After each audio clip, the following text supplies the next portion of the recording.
Hi everyone! I recently moved to Sweden and I couldn't help but show you this gorgeous scenery. The fall here is just beautiful. Some of the mornings are now very chilly and frosty, and when the sun comes up, as it touches the frost, you can almost hear it melting. Tiny drops forming and falling like the forest is waking up.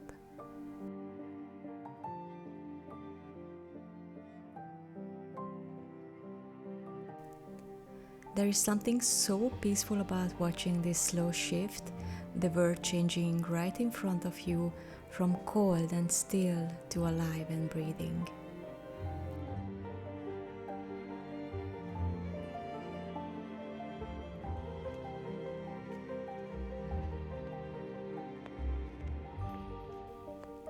And one funny thing I've noticed, where the sun hasn't reached yet, everything is frozen and still, like winter has already begun. But just a few steps away, where the light breaks through, everything is shining in the sunlight in intense autumn colors.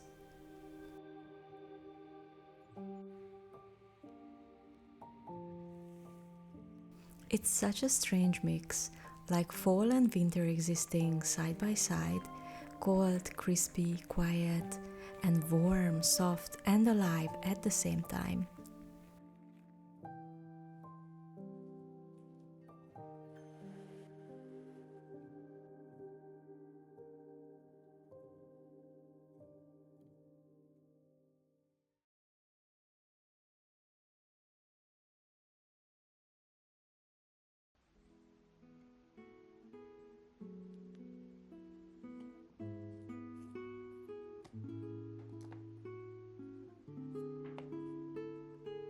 And one of these mornings, while I was walking through the forest in the early light, I felt something familiar in that strange mix.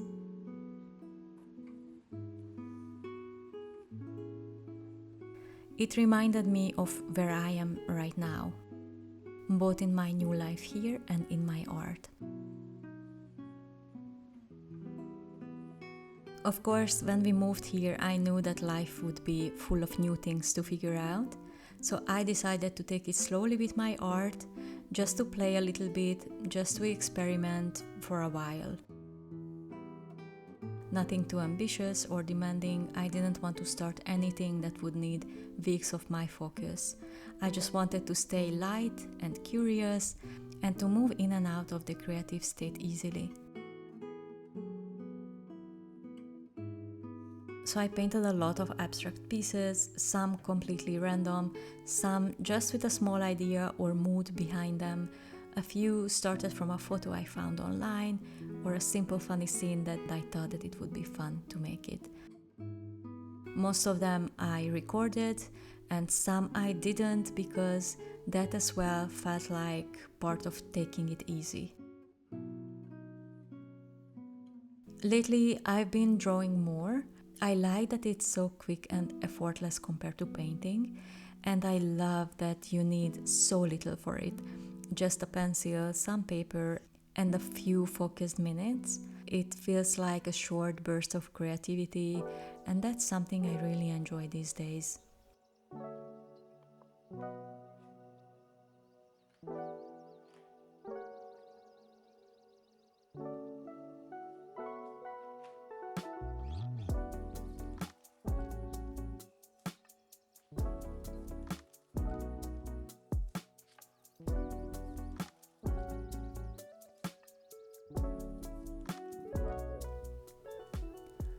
What's not visible or tangible though is how much thinking quietly sits beneath all this.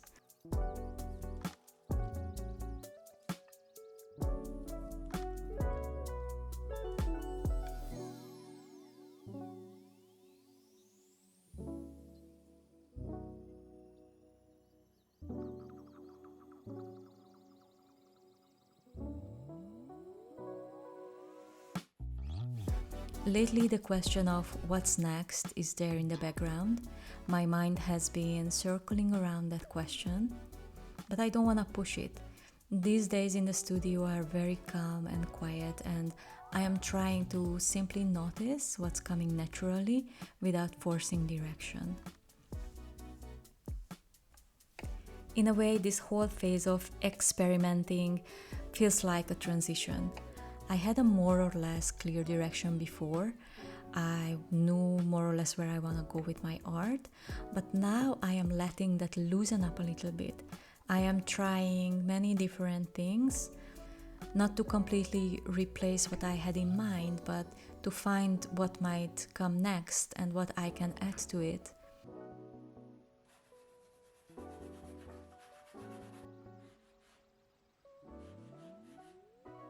And I can definitely feel that one chapter is quietly fading while something else is beginning to take shape. It's still fragile, undefined, but it's definitely there. It's such an unusual feeling trying to balance between what feels already familiar and steady and the voice quietly asking me to move beyond it. But we all know very well that art is like this. It never stays still. It sheds its skin, shifts tone, changes language. What once felt essential slowly becomes just one layer of a bigger story. The artist you were 5 or 10 years ago slowly dissolves into whoever is emerging now.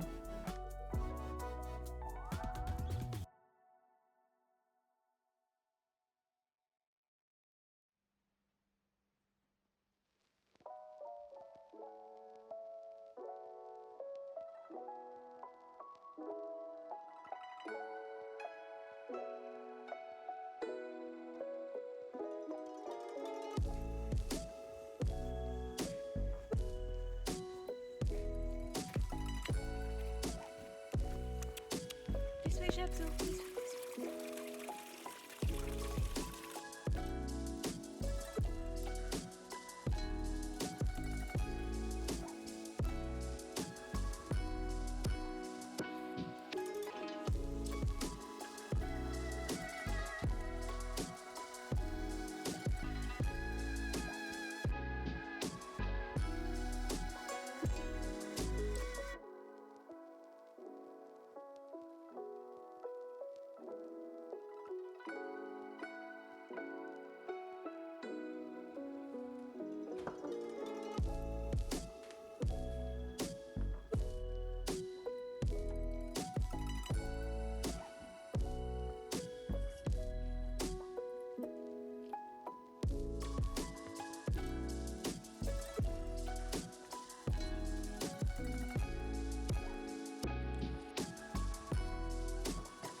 When we look back at artists we admire, we often talk about their periods, the blue phase, the abstract years, the late works, as if their creative life unfolded in neat, separate chapters.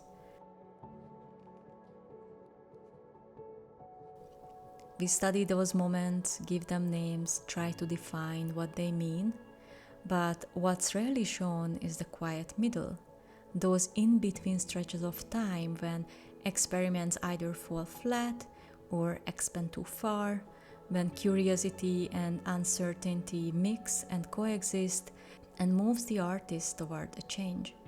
Those times when the artist drifts between exploring new questions and also tries to align with the things that has worked in the past.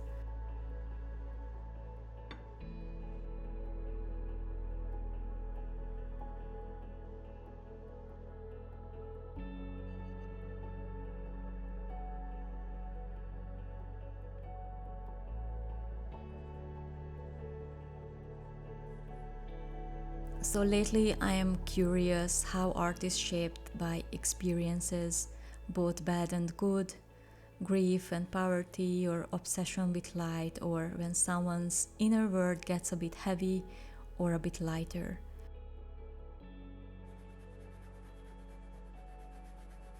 And that's the part I keep thinking about lately. What happens inside an artist that makes them change direction?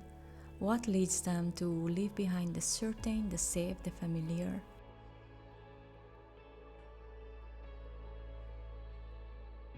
What happens beneath the surface?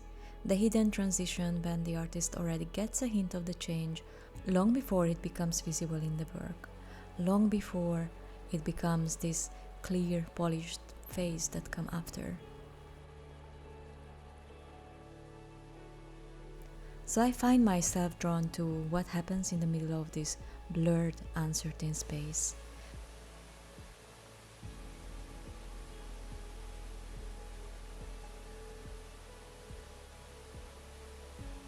And I wonder if every artist goes through this. I often hear artists talk about feeling stuck, burnt out, or uninspired, but this isn't that. I'm not even sure what to call it.